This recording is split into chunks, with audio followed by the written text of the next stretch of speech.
পঞ্চম শ্রেণী the rebel poet. The rebel, rebel means বিদ্রোহী, রেবেল মিন্স বিদ্রোহী, পোয়েট মিন্স কবি। So the rebel poet the বিদ্রোহী কবি।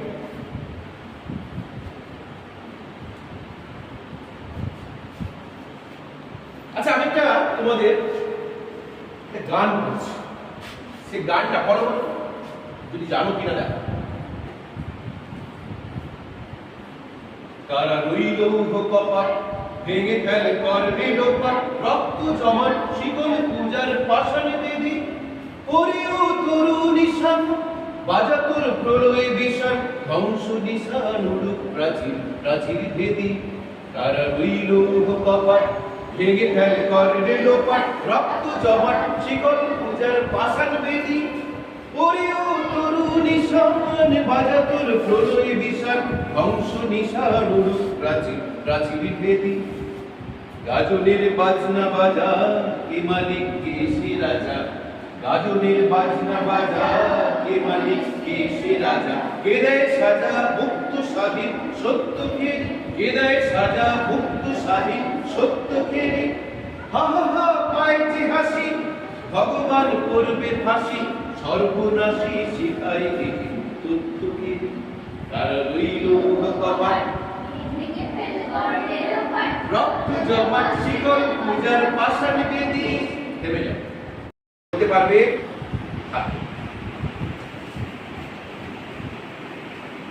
বলো দিকা, তুমি বলো। দাঁড়া, The Rebel Poet Kazi Nazrul Islam. Very good, clap করো চলো।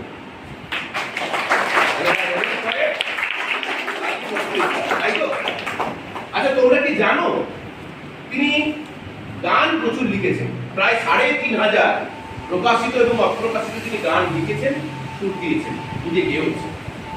কিন্তু তুমি কি জানো যে কবিতা তিনি লিখেছেন, একটা একটা কবিতা তার নামের সঙ্গে সংগতিপূর্ণ কবিতা, সেরকম জানো কি কবিতা? কে বলতে পারবে? একটা কবিতার নাম বলতে পারবে? বলো। বিদ্রোহী। তুমি বিদ্রোহী কবিতা বলতে পারবে? আচ্ছা, আমি একটু শোনাই। হ্যাঁ, বিদ্রোহী কবিতা যার জন্য তিনি একটি কবিতা লিখলেই তার পরিচয় পাওয়া যেত, তাকে বলা হতো তিনি বিদ্রোহী কবি। আর কোনো কবিতা, অন্য কোনো কবিতা লেখার দরকার ছিল না।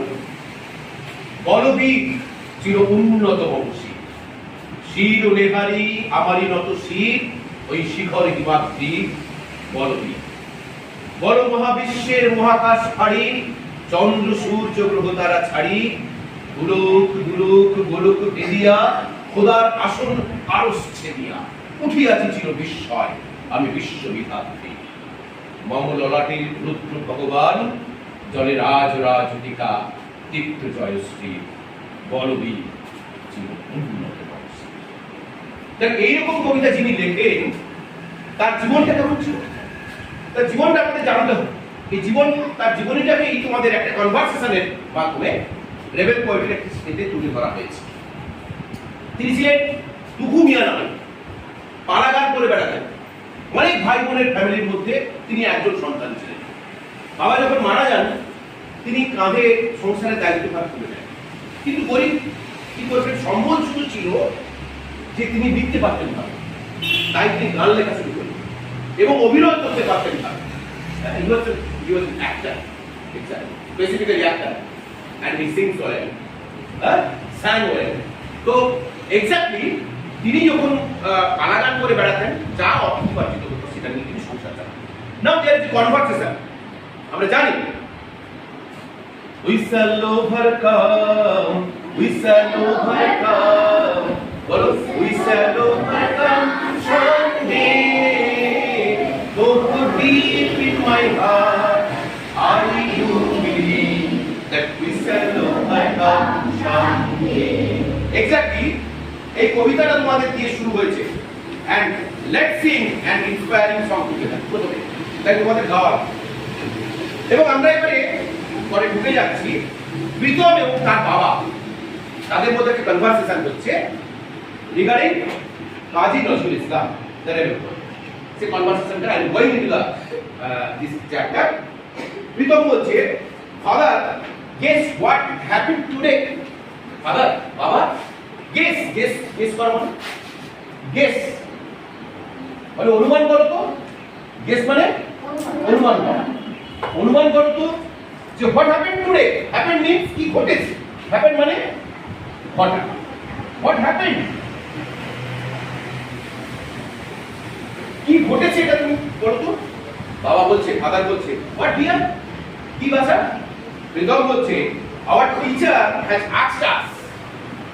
আমাদের টিচার শিক্ষক মশাই হ্যাজ আস্কড আস আমাদেরকে জিজ্ঞেস করেছেন to sing a patriotic song. তো what is mean by patriotic song. দেশাত্মবোধক। Very good. প্যাট্রিয়টিক সং মানে দেশাত্মবোধক গান। দেশাত্মবোধক গান প্যাট্রিয়টিক সং। একটু আগে কারণে লোকপাঠ গাইছিলাম আমরা, তো এটা একটা প্যাট্রিয়টিক সং অর্থাৎ দেশের জন্য দেশের ভালোর জন্য যে গান রচনা করা হয় তাকে দেশাত্মবোধক চেতনা জাগাবার জন্য উল্লেখ করানোর জন্য। On the Republic day, what is Republic day? কোন দিনে রিপাবলিক ডে পালিত হয়? কোন দিন বলো, তুমি বলো। 26 জানুয়ারি। ভেরি গুড, ক্ল্যাপ করো। তো 26 January republic day. So republic day 26 জানুয়ারিতে আমাদের পালিত হয়, তাই তো? আমরা স্কুলেও পালন করি, তাই তো? এবং আমরা সেখানে বিভিন্ন ধরনের পারফরম্যান্স তুলে ধরি। তো রিপাবলিক ডে কে বলছে আমাদের একটা গান গাইবার জন্য বলা হয়েছে। ফাদার বলছে which song are you going to sing son. আচ্ছা তুমি কোন গান গাইতে চলেছো? প্রীতম বলছে ম্যাডাম সাজেস্টেড, ম্যাডাম আমাদের বলেছেন দ্যাট উই শুড সিং, আমাদের গাওয়া উচিত তারা ওই লৌহ কপাট।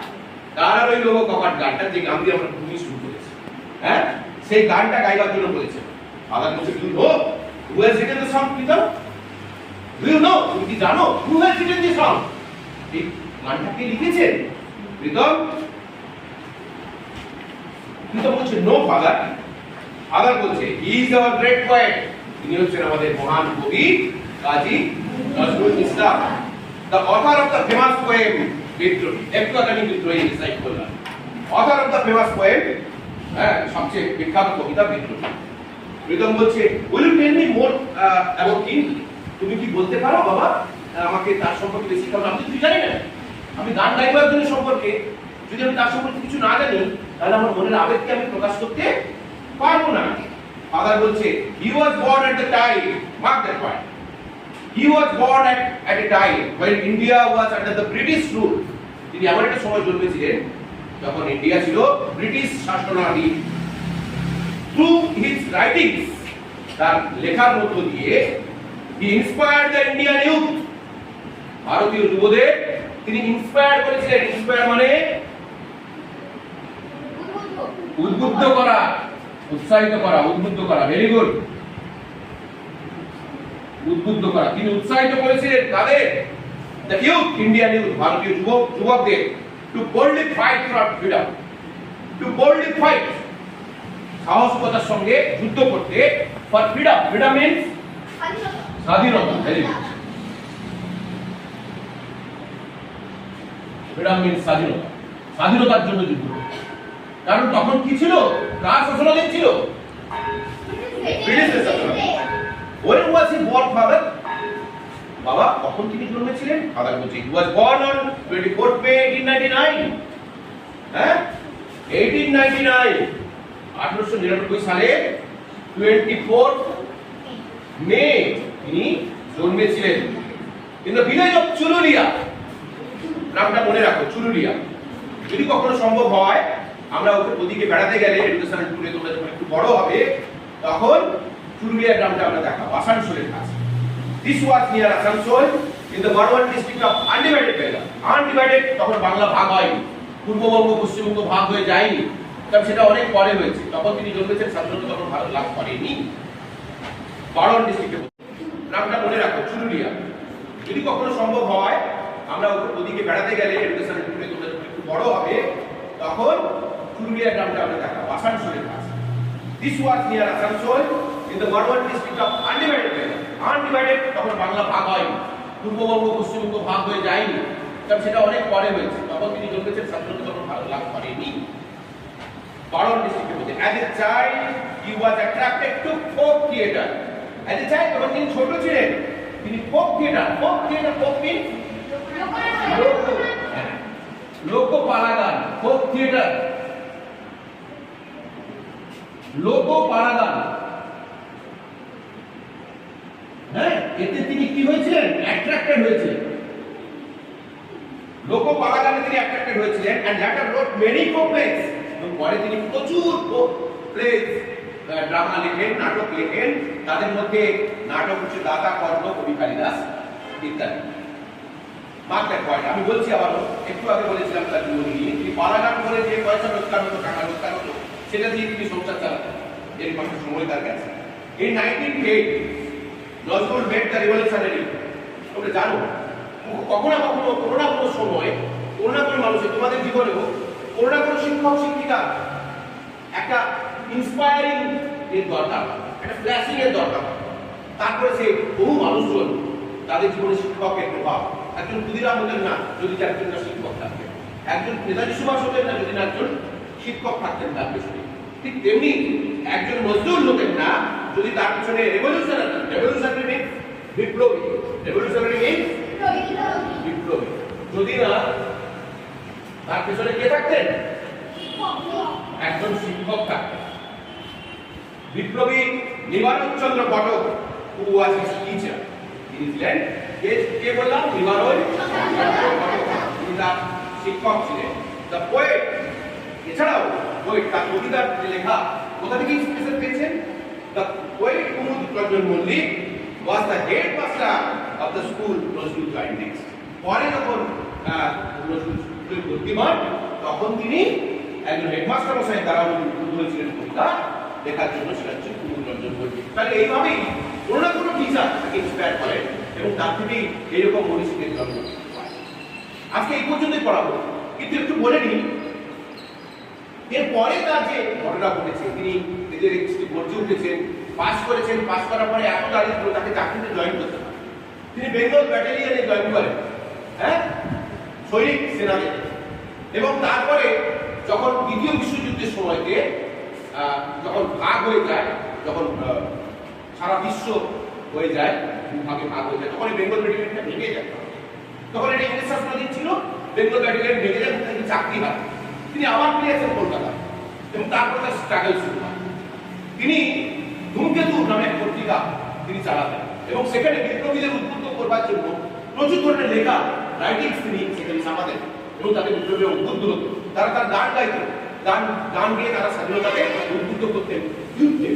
যুবক এবং যুবকরা তাকে কি হতো? উদ্বুদ্ধ স্বাধীনতা সংগ্রামের আন্দোলনে ঝাঁপিয়ে পড়ত। এই লোককে একদিন ইংরেজদের পুলিশরা তাকে কি করে? ধরে, অ্যারেস্ট করে এবং জেলে দেয়। শুধু জেলে হিসেবে তাকে সেখানে তাকে কি করা হয়?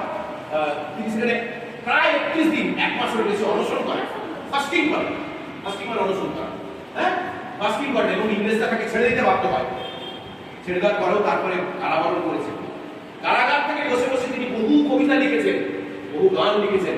তারা লোকপার্সি কারাগার থেকে বসে লেখা, তোমরা আরো শুনবে, বড় হলে পড়বে। কামাল পাশা, হ্যাঁ, আজ সৃষ্টি সুখের উল্লাসে, মোর মুখ হাসে, মোর টক্ক দিয়ে হাসে, আজ সৃষ্টি সুখের উল্লাসে। পড়বে কবিতা, যাতে করে মানুষটি কে সে তোমরা জানতে পারে।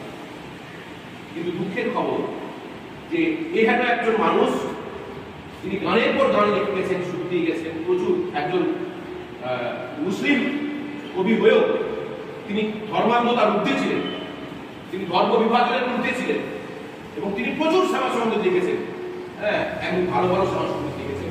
তো সুতরাং তিনি এই ধর্ম, হিন্দু, মুসলমান, খ্রিস্টান, বৌদ্ধ, এই ধর্মের যে এই মানুষ সবার এই ধর্মে লিখেছেন। 41 বছর মাত্র বয়সে তিনি একদিন বিশ্বকবি রবীন্দ্রনাথ ঠাকুর মারা গেছেন। তার শোকে তিনি আকাশবাণীতে বক্তব্য রাখতে গিয়ে তিনি তার স্ট্রোক পায়। স্ট্রোক হয়ে গিয়ে তিনি মুখ বা বধির হয়ে যান, কথা বলতে পারতেন না, শুধু খেলতে করে কাটিয়ে। এই অবস্থায় প্রায় 41 থেকে প্রায় 71 বছর বয়স পর্যন্ত তিনি কি করলেন? সেই অবস্থায় বেঁচেছিলেন। কিছু লিখতেও পারতেন না, শুধু পেটের উঠাতে পারতেন। যদি 41 বছর বয়সে তিনি না হয়ে যেতেন তাহলে আরো কত সৃষ্টি না থাকতো। 30 বছর তিনি বিছানায় ছিলেন এবং তারপর তিনি মারা যান। বাংলাদেশ তাকে জাতীয় কবি স্বীকৃতি দিয়েছে, আর আমরা দিয়েছি বিদ্রোহী কবি স্বীকৃতি। তিনি বেঁচে আছেন আমাদের মধ্যে, সমাজের মধ্যে অসংখ্য অগণিত মানুষ। আজকে এই ক্লাস